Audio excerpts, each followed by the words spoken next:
Il y a tant à apprendre en regardant Arte Découverte avec les cours Legendre. Cours particulier Legendre, soutien scolaire depuis 1957.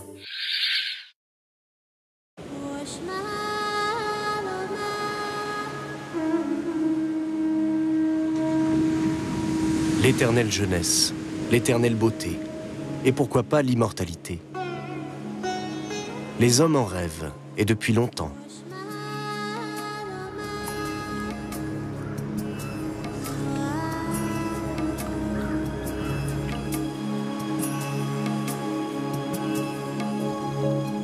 Pourquoi les forces vitales déclinent-elles? Il y a plusieurs milliers d'années, les guérisseurs et les philosophes se penchaient déjà sur la question.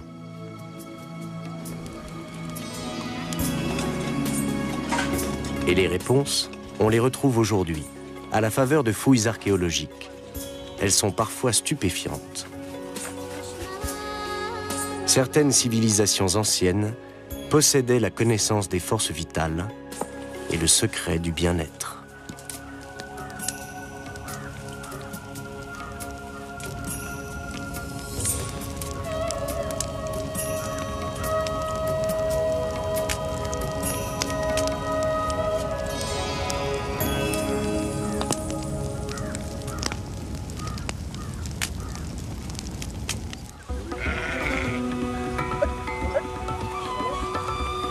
Remontons le temps.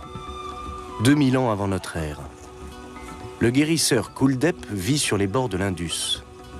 Son nom signifie « lumière de la communauté ». Atreya est son disciple.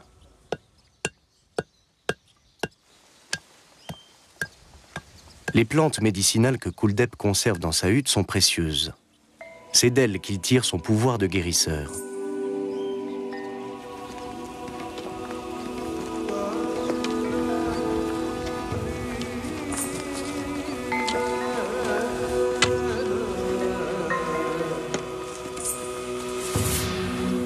Devant la hutte, une femme est étendue à l'ombre.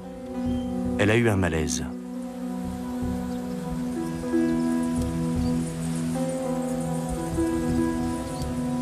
Kuldep va passer du temps à son chevet.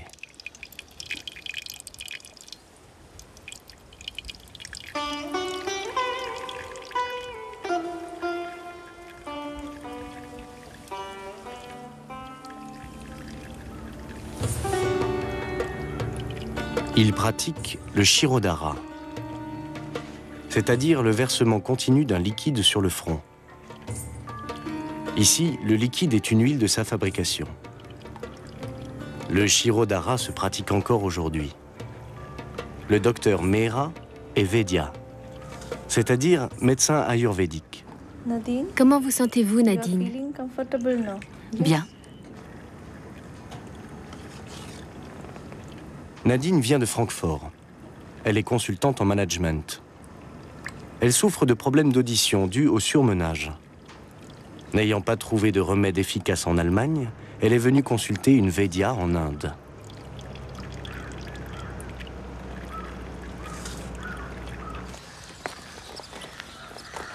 Pour se soigner, Nadine a décidé de partir loin de son travail et du stress de son quotidien.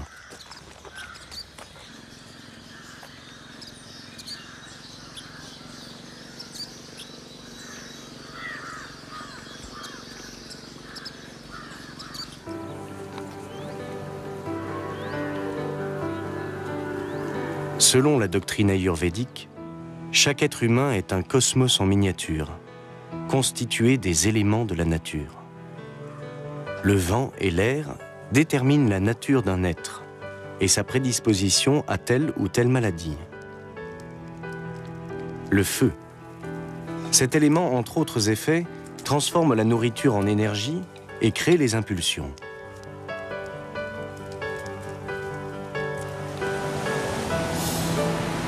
L'eau également est un élément vital et caractérise le changement. Avant d'établir un diagnostic, le Védia détermine la nature profonde de son patient selon l'équilibre de ses doshas, autrement dit, de ses humeurs biologiques, au nombre de 3. Est-ce que cette pâte que préparent les femmes sera étalée sur mon corps? Directement sur ma peau, ce sera bénéfique. Oui, ce sera bénéfique.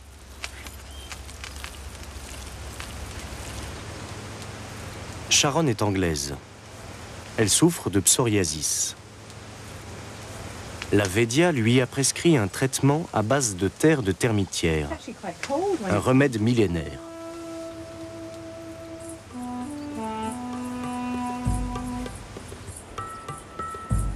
L'argile va sécher des heures durant, sous un soleil ardent. Autrefois, on observait les changements de couleur de l'argile pour déceler l'emplacement de fractures et de blessures internes.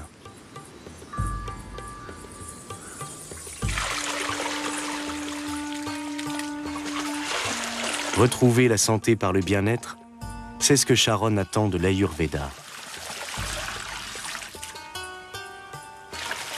Un bain de lait aux plantes médicinales semble parfaitement indiqué.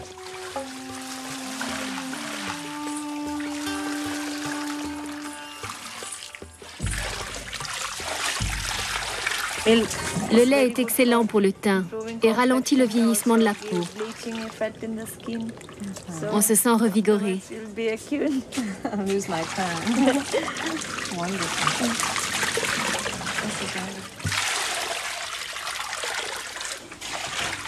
Celui qui prend soin de son corps vit plus longtemps.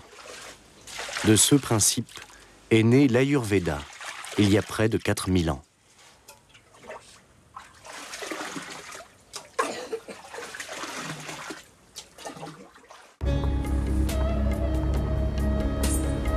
Ayurveda.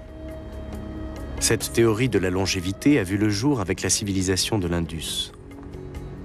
L'archéologue américain Mark Kenoyer s'intéresse particulièrement à cette période. Nous le suivons dans le nord-ouest de l'Inde. Sous cette colline est enfoui un village datant de 2000 avant notre ère.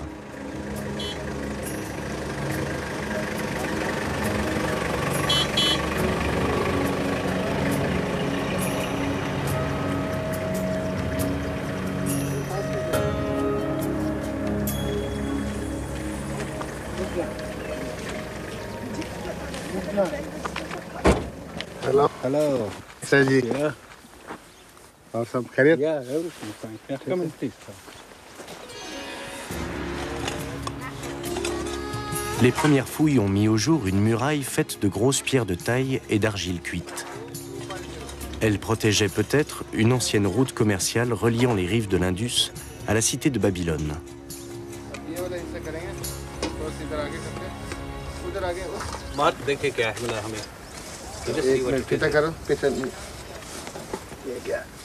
L'archéologue indien Ban voudrait savoir comment ces peuples commerçaient à l'époque.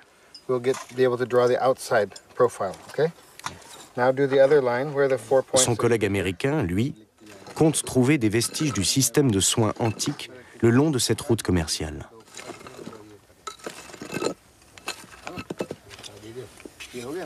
Parmi les découvertes, ce four, dans lequel on faisait fondre du cuivre. Servait-il à faire des armes, des bijoux ou bien des remèdes? La communauté qui vivait là était en très bonne santé. Les gens atteignaient un âge respectable. Les femmes aussi bien que les hommes.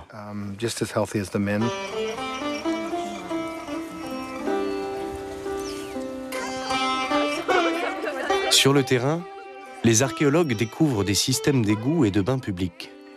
Preuve que l'hygiène était une vraie préoccupation.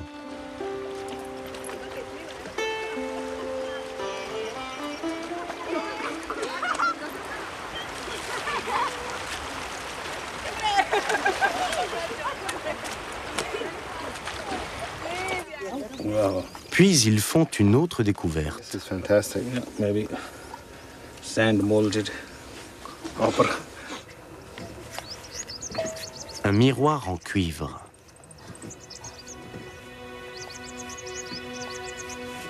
Les miroirs en cuivre sont généralement équipés d'un manche. Voyez cette partie arrondie. Le manche est sans doute caché par le sable.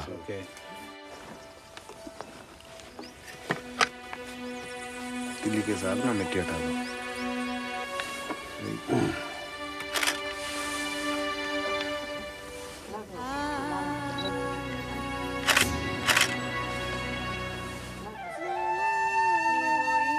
Chose marquante, le miroir fait partie du mobilier funéraire.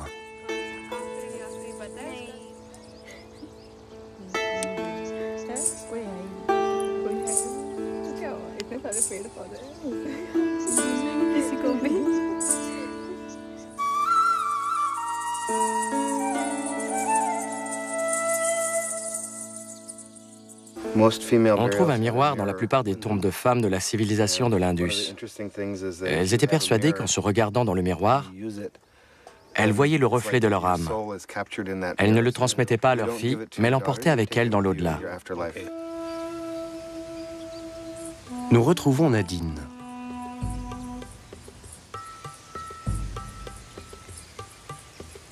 L'objectif premier de son voyage n'est pas de guérir, mais de se ressourcer.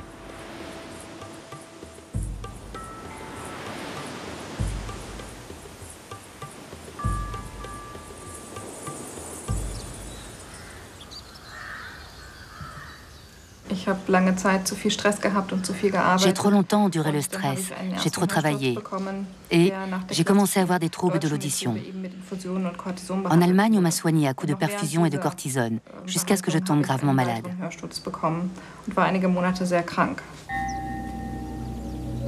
Nadine doit rééquilibrer les forces qui sont en elle, selon le principe de l'Ayurveda. En Occident, les vertus curatives des remèdes ayurvédiques sont méconnues. Mais depuis quelque temps, elles font l'objet d'études. Notamment ici, à la clinique Essen-Mitte. Ces fluides corporels congelés proviennent de sujets préalablement soumis au stress. Ils serviront à une analyse comparative des taux d'hormones, notamment du cortisol.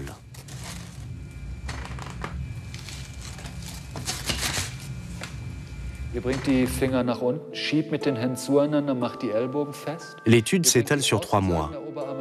Elle doit permettre de mesurer si le yoga aide effectivement à évacuer le stress et pourquoi.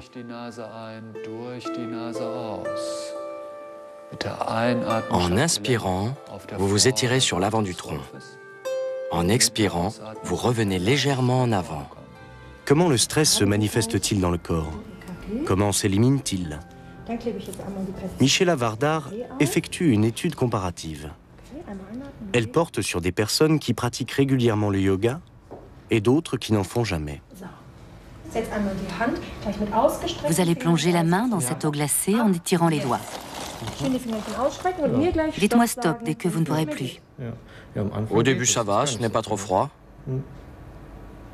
Oh là, ça devient très froid. L'accélération du pouls est particulièrement sensible. Le corps subit un choc.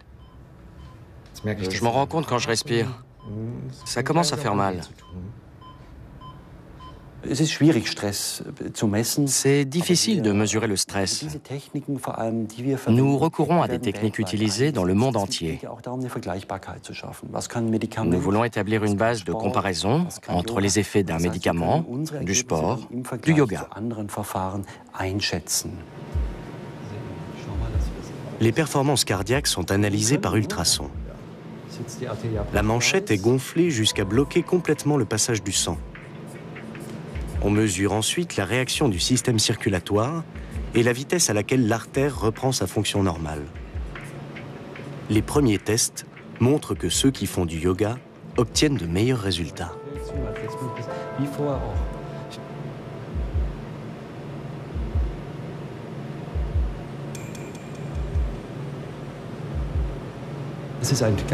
C'est un excellent indicateur précoce d'artériosclérose.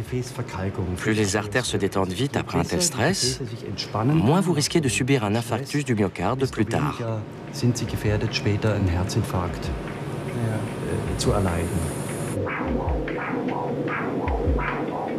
L'étude le confirme. Les sujets qui pratiquent le yoga obtiennent objectivement de meilleurs résultats. La pression sanguine baisse, ainsi que les rythmes respiratoires et cardiaques. Les patients se sentent mieux et ils souffrent moins du dos et de la tête.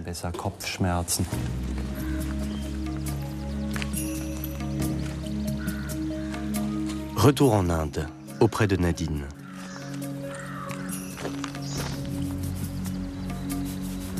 La jeune femme souffre également de maux de tête.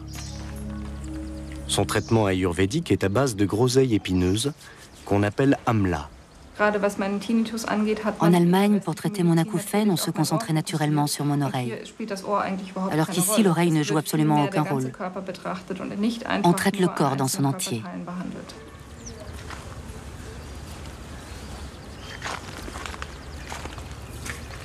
Nous couvrons votre tête d'une pâte faite de pulpe d'amla et de beurre clarifié.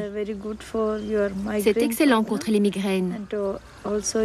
Et vous dormirez mieux et vous serez plus détendu. Vous sentez la fraîcheur de l'amla?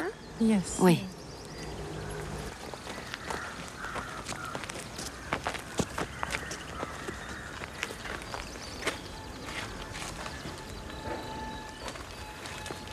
Le cataplasme est recouvert d'une feuille de bananier pour éviter qu'il ne sèche trop vite.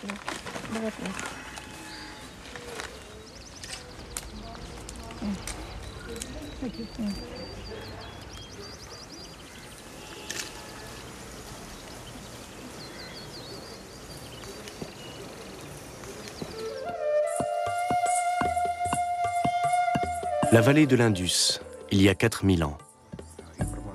Kuldep le guérisseur est âgé désormais. Atreya, son élève, va prendre sa suite.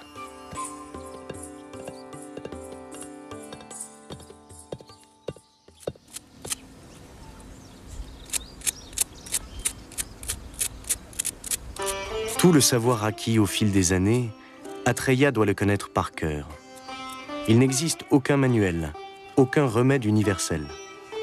Posséder le savoir thérapeutique confère un immense pouvoir, mais il faut le pratiquer avec une grande sagesse.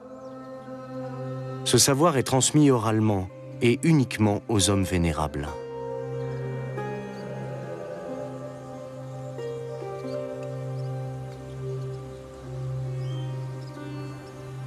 Voici venue l'heure de la passation. Kuldep se retire pour se consacrer à une vie d'ascèse. Dans de nombreuses années, Atreya devra à son tour transmettre son savoir à un jeune disciple. Ce sont des Védias comme Kuldep et Atreya qui ont établi les fondements de l'Ayurveda, la science de la longévité. Ils les ont appris en s'observant eux-mêmes, en étant attentifs aux modifications de leur propre corps.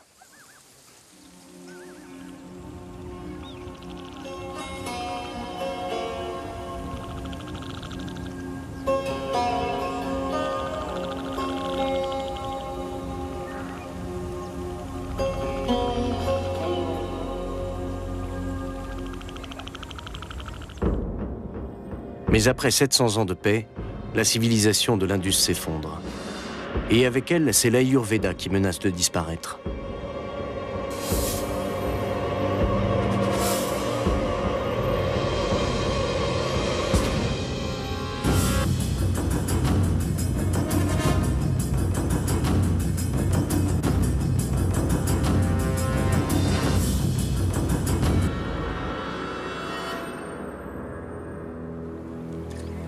Il en serait sans doute ainsi sans l'intervention en l'an 300 avant notre ère d'un médecin militaire, également élève d'un grand guérisseur.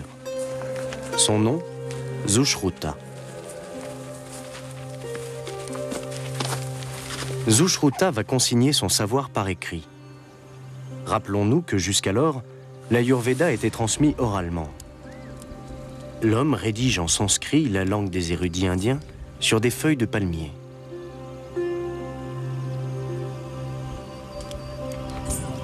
Hridaya, Chetanastana, Uktam Sushruta, Dehinam Tamobhibhute, Tasmistu Nidra Vishati Dehinam.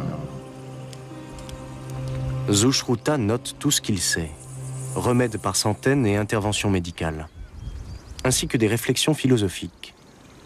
Nul ne peut recouvrer la santé si son corps et son esprit ne sont pas en harmonie.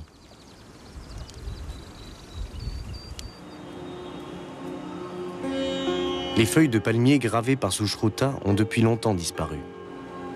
Mais ces notes ont été régulièrement recopiées. Ici, des copies manuscrites au collège Ayurveda de Trivandrum. Les écrits de Sushruta sont encore enseignés de nos jours et ces traitements appliqués par les médecins ayurvédiques. Enduites régulièrement d'huile de citronnelle, les feuilles de palmier se conservent pendant 2 siècles.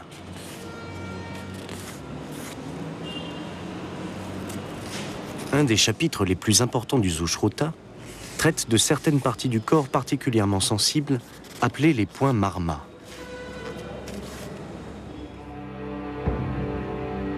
Sushruta les a identifiés au cours de son activité de médecin militaire. Les blessés étaient nombreux sur les champs de bataille, et ils étaient pour lui autant de sujets d'étude.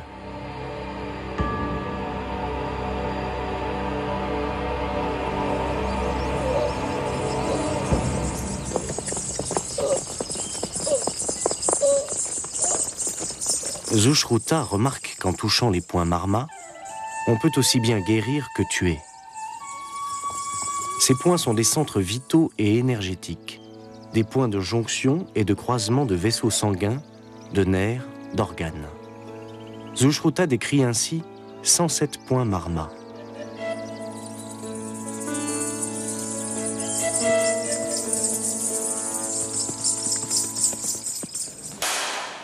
Le Kalaripayat est un art martial indien qui exploite la connaissance de points marma. Dans les écoles du sud de l'Inde, les élèves apprennent à défendre leurs points marma et à toucher ceux de l'adversaire. Il n'était pas négligeable jadis de posséder ce savoir sur les champs de bataille.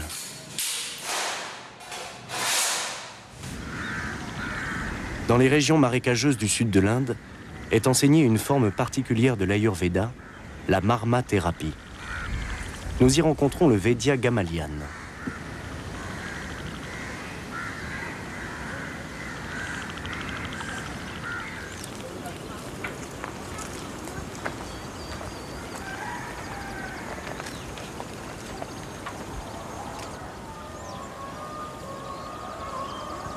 Le guérisseur pratique cette science comme le faisaient ses ancêtres.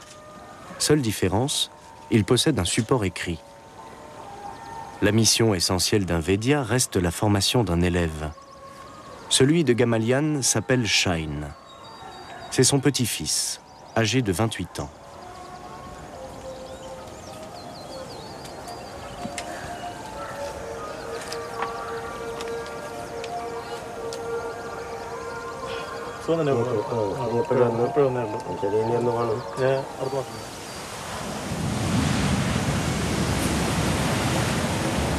Shine est l'un des meilleurs pratiquants de Kalaripayat de toute l'Inde. Il a appris cet art martial à l'école et avec son grand-père.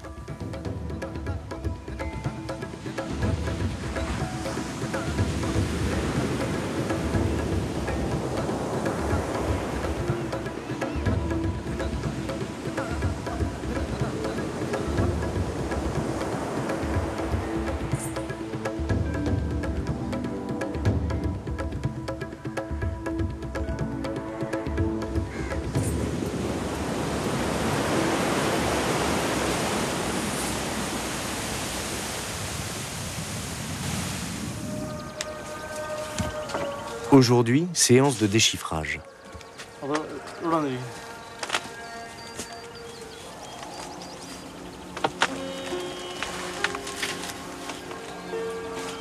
Décrypter les feuilles de palmier rédigées par ses ancêtres n'est pas un exercice facile pour Shine. Le texte n'est pas continu et les pages ne sont pas numérotées.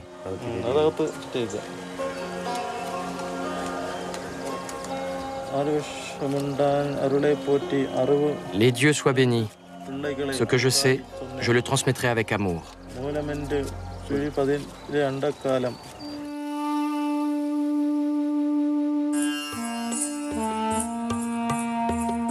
Les théories indiennes sont en vogue dans le monde entier. Les cures indiennes sont particulièrement appréciées par les Occidentaux souffrant de surmenage. Ici, on dit qu'on ramène à la vie les âmes européennes qui sont mortes. Au cœur des cures ayurvédiques, le panchakarma, autrement dit, les 5 systèmes de purification. Vomissement, purgation, lavement, saignée et rinçage nasal. Lors du soin royal, qui consiste en un très long massage, on utilise 3 à 5 litres d'huile de plante. L'huile qui s'écoule est réchauffée, puis réutilisée pour le massage.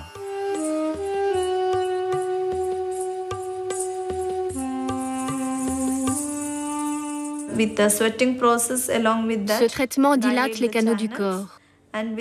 L'huile combinée à la sueur nettoie les cellules corporelles. Les toxines sont éliminées par les intestins. La peau est en quelque sorte un rein d'appoint. À travers elle, le corps excrète toxines et résidus. Sur le plan scientifique, on ignore ce que ces résidus représentent. Toutefois, nombre de cures ayurvédiques donnent des résultats stupéfiants. L'une d'elles a permis d'apaiser le psoriasis de Sharon.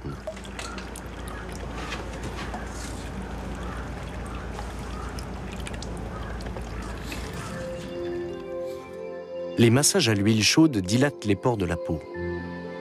Les substances actives des huiles pénètrent au plus profond du derme et se lient aux toxines. Selon les thérapeutes indiens, ces toxines sont ensuite évacuées avec l'huile. Une partie est acheminée par le sang dans le système digestif, une autre remonte les 7 couches du derme et est évacuée par la sueur.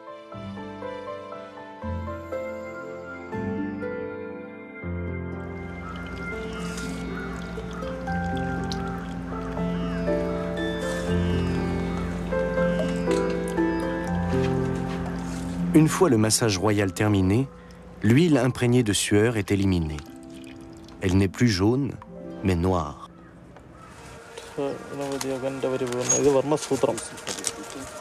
Retour auprès de Shine. Aujourd'hui, l'enseignement porte sur les points marma, le remplacement sur le corps humain et la façon dont on peut les activer. Alavadi, c'est le point entre les 2 mâchoires.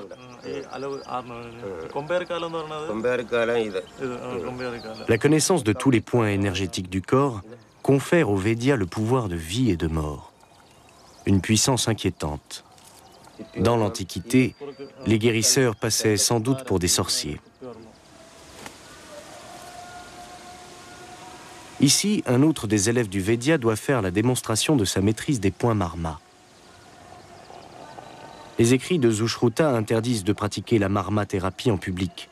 Aussi, l'exercice doit-il être pratiqué sur un animal. L'élève doit paralyser la poule, puis la remettre sur pattes.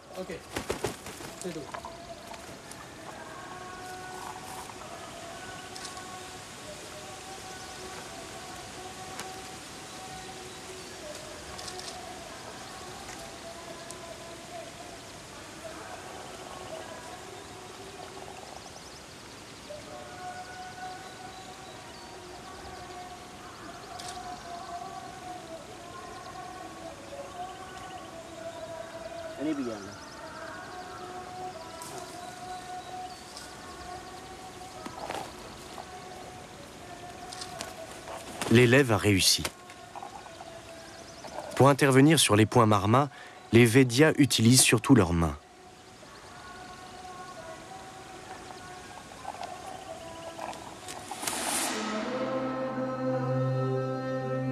Au XIXe siècle, les Britanniques prennent possession de l'Inde. Ils font emprisonner un grand nombre de Védias et font fermer les écoles d'Ayurveda pour tenter d'imposer la médecine occidentale dans le pays.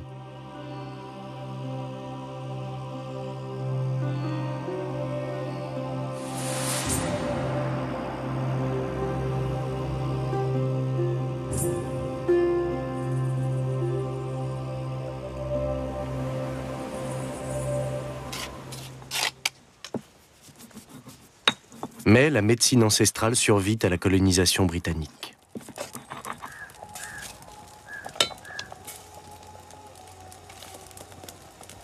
Comme le veut la tradition, le Védia prépare lui-même ses remèdes. La plupart des ingrédients proviennent de la forêt qui s'étend là, juste devant la hutte. Ce sont les mêmes remèdes que le docteur Mehra prépare pour son hôpital ayurvédique de Raja, quoiqu'en plus grande quantité.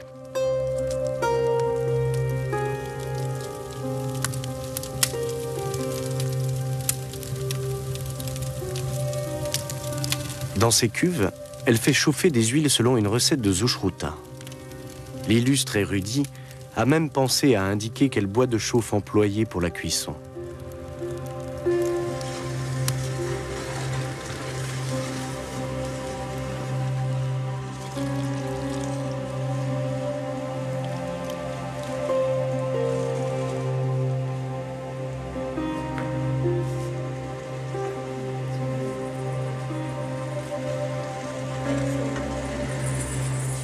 La plupart des remèdes sont tirés des écrits anciens, mais nous fabriquons aussi une vingtaine de remèdes de notre invention et nous obtenons d'excellents résultats avec ces remèdes.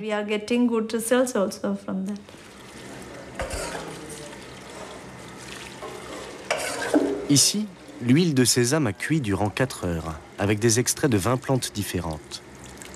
Le bouillon est filtré pour ne garder que l'huile essentielle. Les racines et les écorces sont les ingrédients de base des remèdes ayurvédiques. Elles sont récoltées par tonnes dans les forêts indiennes. 3 femmes passent leur journée à hacher les ingrédients. Ces racines d'asperges sauvages seront ajoutées à la prochaine cuvée d'huile de sésame. Certains remèdes reviennent très chers. Mais remplacer les ingrédients les plus coûteux par des produits de substitution affecte bien entendu la qualité du remède.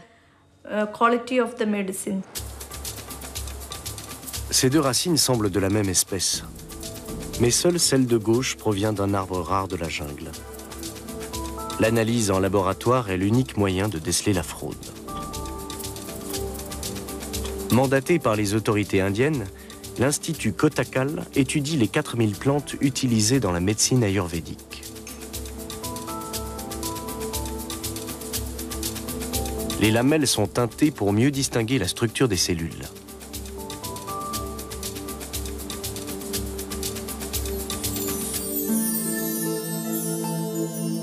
À gauche, l'ingrédient original. À droite, le faux, dont l'utilisation peut se révéler nocive pour le patient.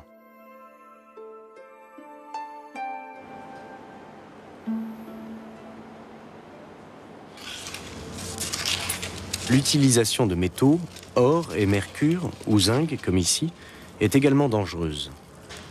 L'inhalation des vapeurs de métal est tout aussi nocive et doit être strictement dosée. Pour les reins, les métaux sont un poison. En Europe, rares sont les thérapeutes qui font usage de métaux. Ce n'est pas le cas en Inde.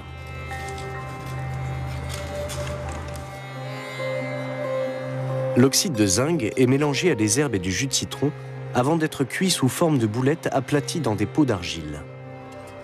La purification des métaux dangereux est expliquée dans les écrits anciens. Le procédé a peu évolué depuis l'Antiquité. Des bousses de vache séchées servent de combustible.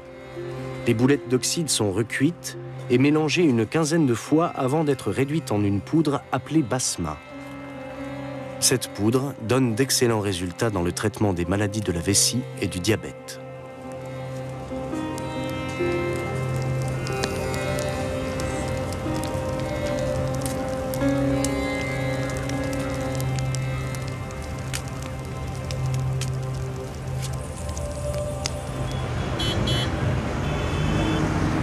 Face au surmenage, aux mauvaises habitudes alimentaires et à la pollution, de plus en plus de citadins reconnaissent les vertus de l'Ayurveda et y ont recours.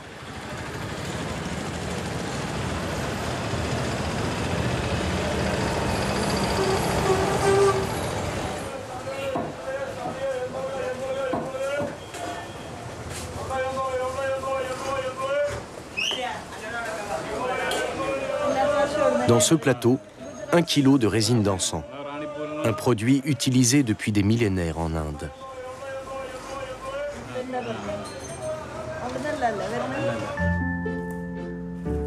Et pour le docteur Mehra, l'encens a encore de l'avenir.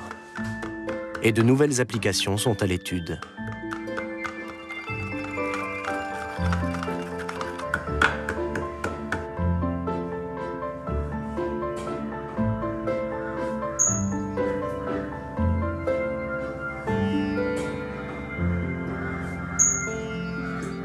Nous l'utilisons surtout comme analgésique et comme anti-inflammatoire. Nous l'appliquons sur le front pour soigner les sinusites, les migraines et autres maux de tête chroniques.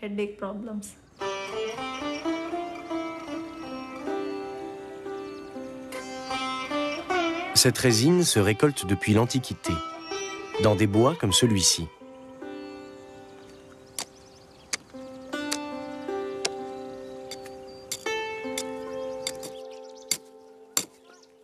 La résine possède des vertus curatives exceptionnelles, selon les médecins indiens. Mais faute de preuves scientifiques irréfutables et définitives, l'encens ne peut être commercialisé sous forme de médicament dans la plupart des pays industrialisés.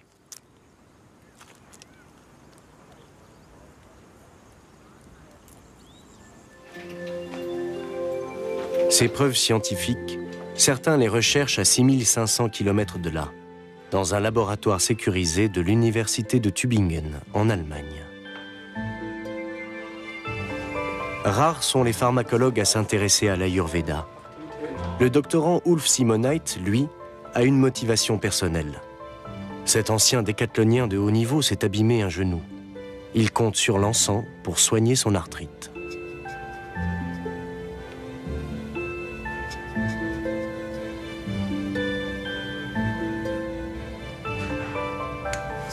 Ulf, tu refais le test du COX-2. Nous aurons les résultats cet après-midi. Parfait, j'ai hâte de voir ça. Les chercheurs de Tübingen ont isolé les différentes substances actives de l'encens. Le professeur Weerts, directeur de thèse d'Ulf Simoneit, est très impressionné par les acides dits boswelliques. Les propriétés actives des acides boswelliques sont très étendues. Elles se révèlent notamment efficaces contre l'asthme, l'arthrite, les inflammations intestinales chroniques et le cancer.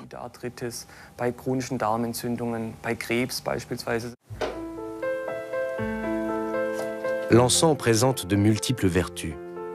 Les spécialistes de Tübingen aimeraient pousser leurs études, mais les groupes pharmaceutiques rechignent à les suivre. Les chercheurs ont pourtant réuni quantité de preuves. Ils savent par exemple que pour les traitements de longue durée, l'encens est moins nocif que la cortisone.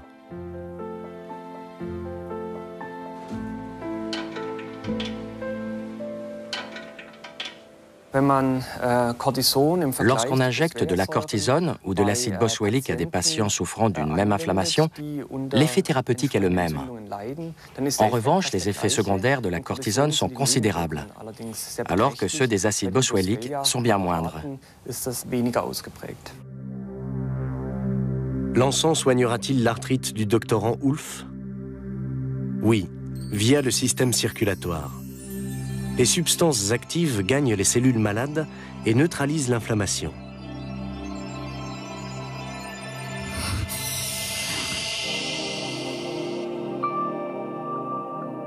L'encens agit donc comme la cortisone. Toutefois, quand les traitements sont très longs, la cortisone a des effets secondaires dommageables.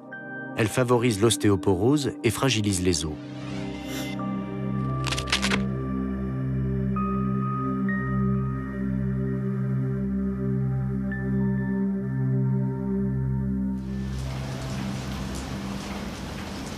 En dépit de l'efficacité de l'encens, les groupes pharmaceutiques préfèrent vendre des remèdes à base de cortisone qu'ils ont développés eux-mêmes et dont les brevets leur rapportent des fortunes. Aucun brevet n'ayant été déposé pour l'encens, il ne peut être utilisé dans les médicaments. Toutefois, les résultats obtenus à Tübingen sont si prometteurs qu'une petite société pharmaceutique de Fribourg procède actuellement aux premiers essais cliniques.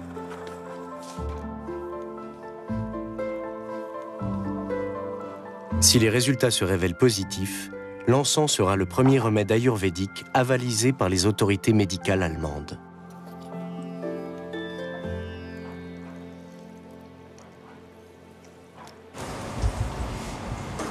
En Inde, l'intérêt des Occidentaux suscite autant de fierté que d'inquiétude. Les essences médicinales se raréfient, et l'on ignore pourquoi. Les autorités indiennes ont chargé l'Institut Kotakal de mener des recherches. Certes, les plantes médicinales se font rares, car elles sont très recherchées.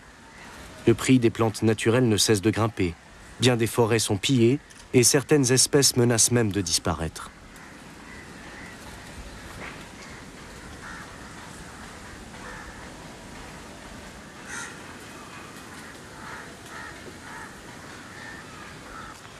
L'Institut Kotakal a créé il y a 20 ans une arche de Noé botanique. Le jardin compte 1200 espèces qui, dans la nature, ont disparu. Leur patrimoine génétique est conservé ici.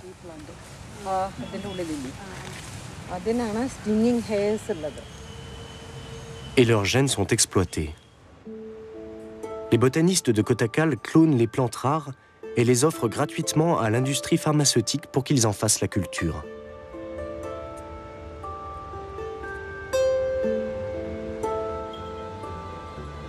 « 35 espèces sont stockées dans ces salles de culture. La température ambiante est constante, 23 degrés Celsius.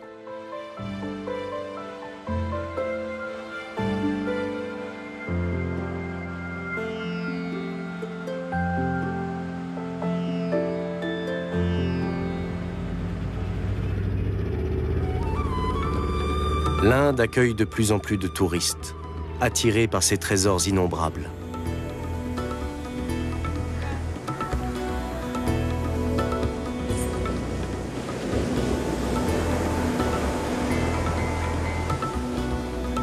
Mais son plus grand trésor, n'est-il pas sa science thérapeutique, laquelle s'exporte d'ailleurs très bien? La science de la longévité a conquis l'Occident. Pas seulement dans les centres de bien-être, on l'enseigne aussi dans les écoles de médecine.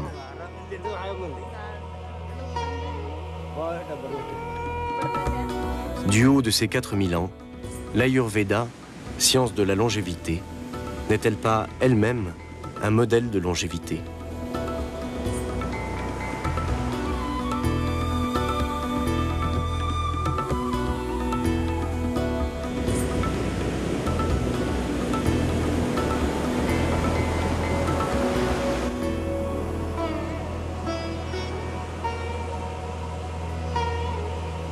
Hawaï est devenu un véritable laboratoire des tests américains sur les OGM.